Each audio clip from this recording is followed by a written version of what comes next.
Bagong teknik sa mga wais na alimokon. Ang ginawa ko, kumuha ako ng tatlong alimokon na hindi pa katiyan.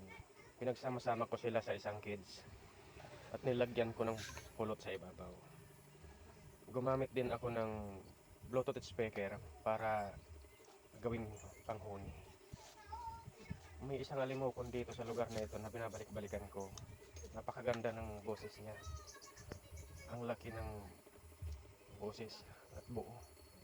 Napakalakas pa. At may galawan. Ilang taon ko na itong binabalik-balikan dito, ngunit hindi ko siya mahuli-huli dahil sa napakawais niya.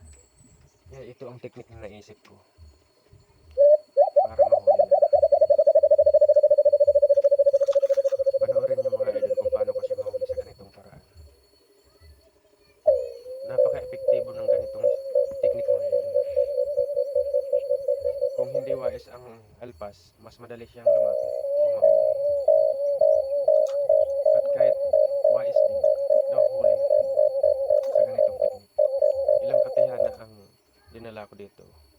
Papalit-palit para mahuli ko lang. Ngunit hindi ko talaga siya mahuli-huli. Nanghiram na rin ako ng katiyan sa kaibigan ko.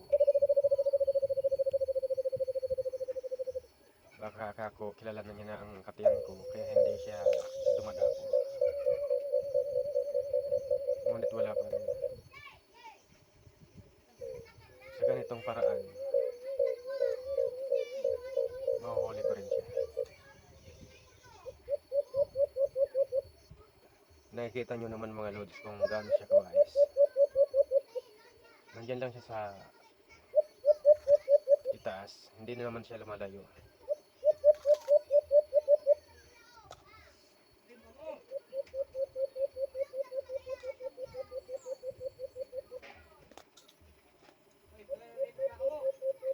Hindi yan mga katiis mga idol.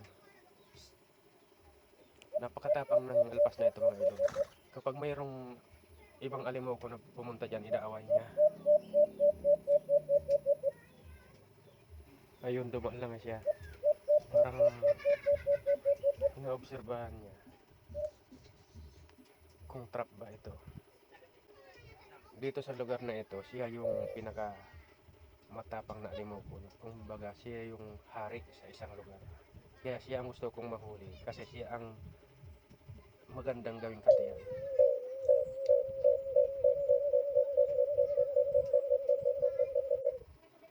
Napakawais talaga mga idol. Ngunit hindi yan makakatiis, mahuli rin yan. Napakagaling ng alimoko na yan mga idol. Para siyang paro-paro. Ang lupit ng galawan niya. Nandiyan lang siya sa mga idol. Ayun.